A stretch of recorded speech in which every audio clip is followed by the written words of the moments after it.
a tutti e ben ritrovati, sono il maestro Fide Nicolo Napoli e oggi vedremo insieme un'altra partita che ritengo essere molto interessante. La partita in questione è la seguente, giocata pochissimi giorni fa in un torneo internazionale in Serbia, nella città di Novi Sad.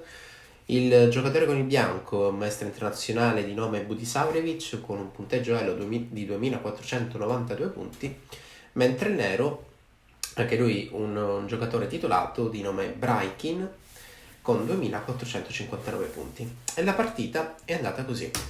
Quindi è 4C6, stiamo giocando una Caro-Kann. In un precedente video ho commentato un'altra partita dove è stata giocata la Caro-Kann dal punto di vista del nero, invece adesso vedremo un po' come il bianco cerca di impostare la propria strategia. Quindi variante principale, questa qui è chiaramente la posizione iniziale, e tra le tante possibilità il bianco decide di giocare e5, quindi un controllo immediato del centro, e la partita prosegue in questo modo.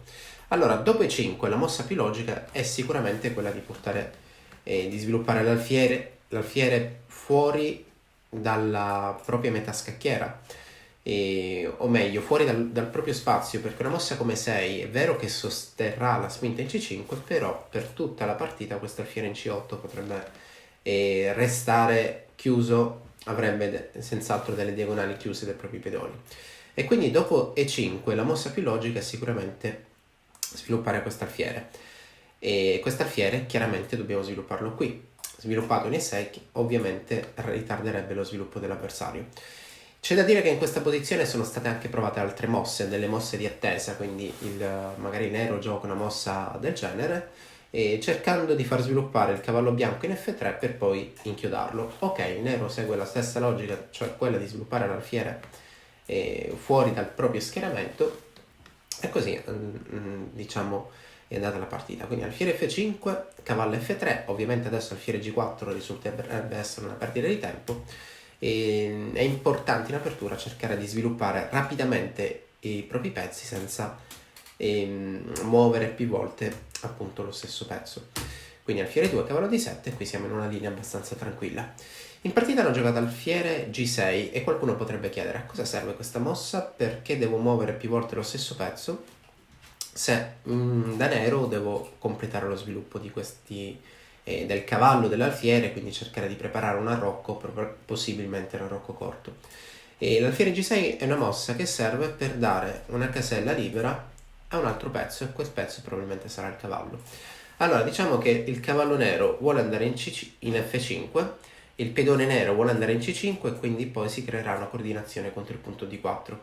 E a quel punto è importante che quest'alfiere, quindi l'alfiere di f8, sia comunque libero, perché è pronto a catturare una possibile presa in c5 da parte del bianco.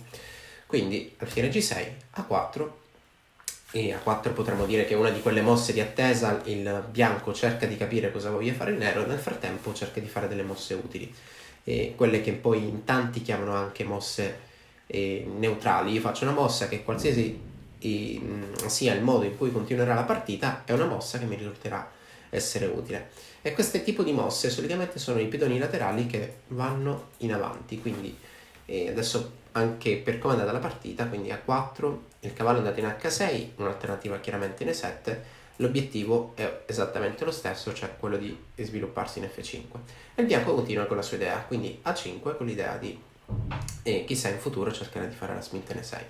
Il cavallo nero finalmente raggiunge la casella f5 e il nero magari si prepara a reagire con questa spinta, però deve fare attenzione perché una reazione immediata di c5 in questo momento chiaramente, dato che ancora non ha arroccato, magari permette se io fossi il bianco la prima mossa che mi verrebbe in mente potrebbe essere questa.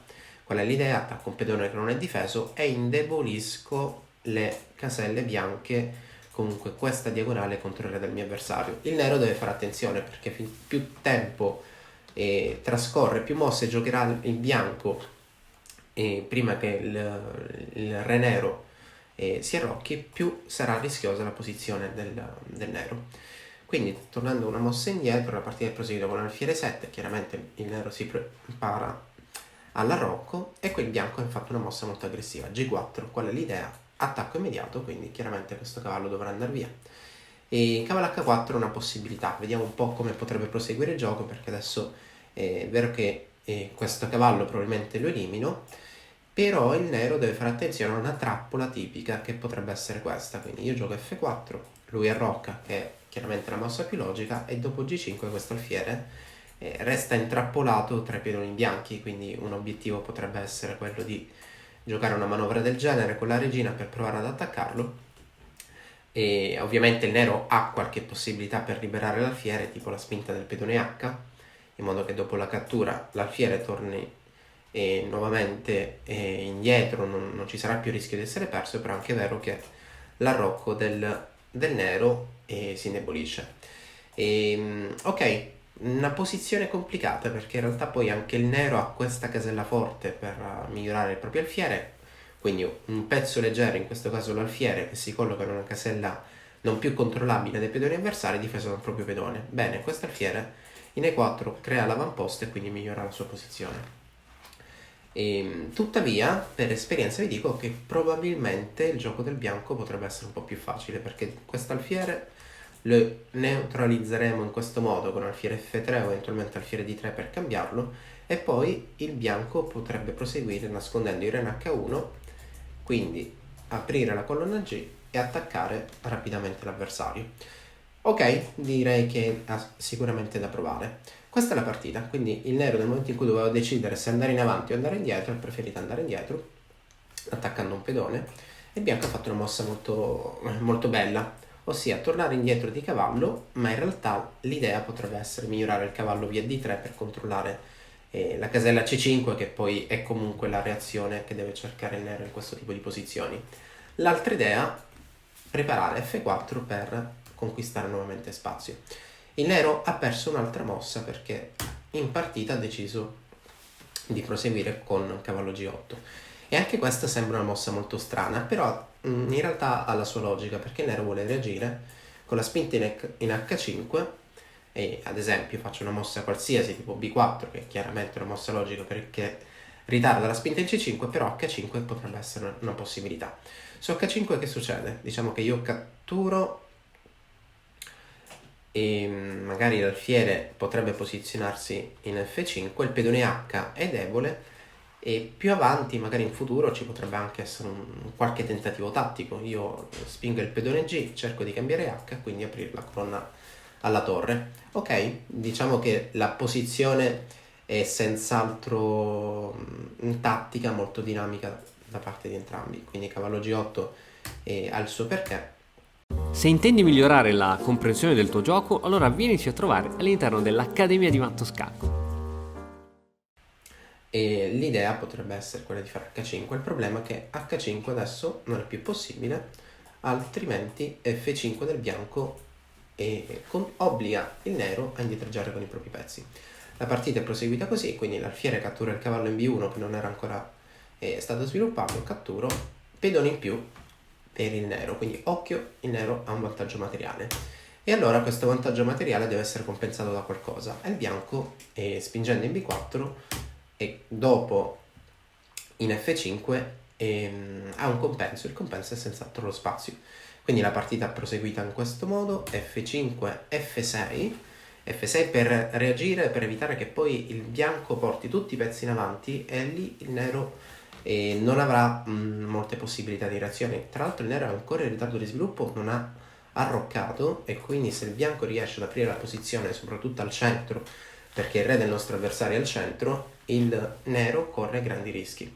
Quindi decide di reagire in questo modo, ma purtroppo per lui la spinta del pedone F indebolisce il pedone in E6, quindi questa è una casella debole, e allora il bianco si prepara ad attaccare o comunque a entrare in questa casella.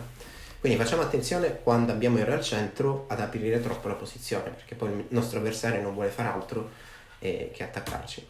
Ok, quindi io da bianco voglio entrare in E6, il nero difende quell'ingresso, ma il cavallo aveva anche un altro percorso, perché in realtà raggiunto F4 voglio anche andare in H5. E adesso la partita continua in modo interessante, perché il nero finalmente magari si rassegna di restare con il re al centro, o mette da parte l'ambizione di arroccare corto, allora cerca di arroccare lungo. Quindi il bianco prende spazio sul lato di re, e dopodiché, ripreso qualche pedone, si concentra per attaccare, per aprire la posizione dell'arrocco lungo, e a questo chiaramente viene incontro l'idea di spingere il pedone B, quindi B4, B5, attacco il pedone dell'arrocco del mio avversario. Questa casella si chiama punto di contatto ed è un concetto importantissimo nel momento in cui gioco posizioni dove io arrocco da un lato e il mio avversario arrocca dall'altro.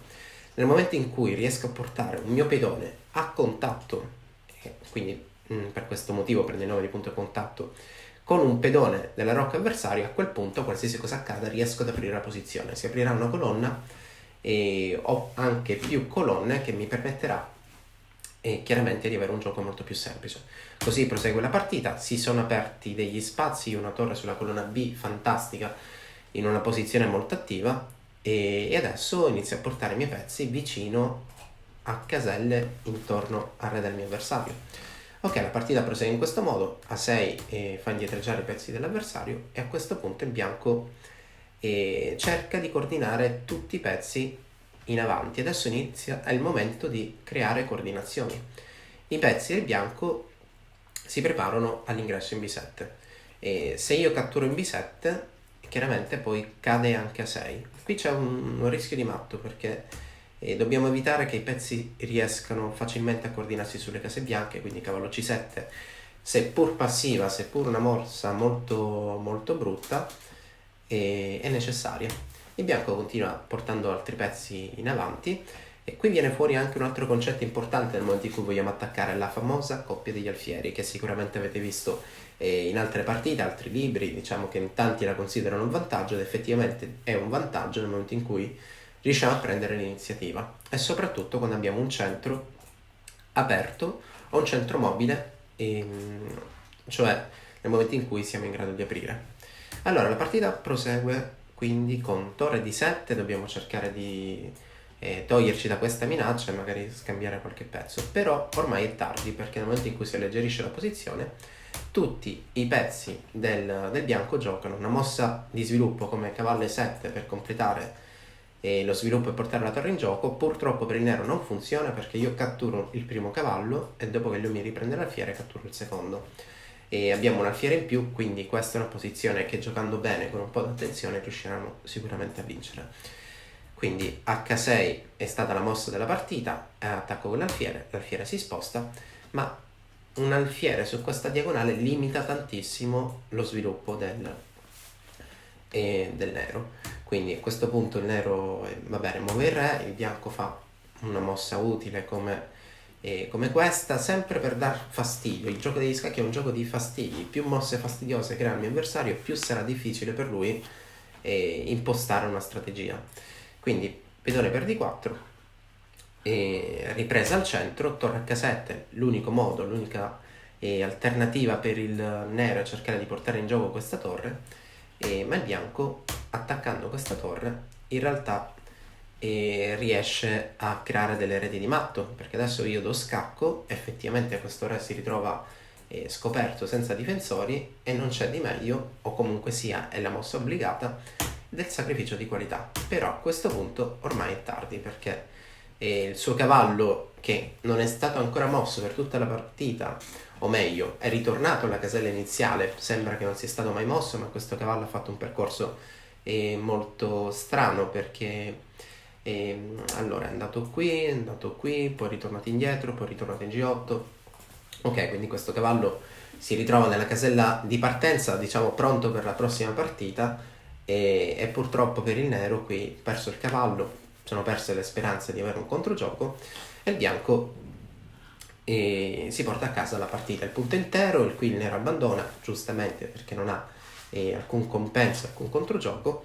E questa è la partita di oggi. Spero che vi sia piaciuta, e come sempre ricordate che tutte le partite che commento sono a vostra disposizione, così come le analisi, nel gruppo Lichess che trovate nella descrizione di questo video. Appuntamento al prossimo video, e a presto.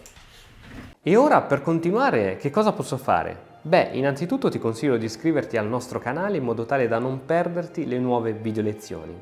e poi puoi vedere il video che è stato più cliccato in questa settimana. Ci vediamo, ciao!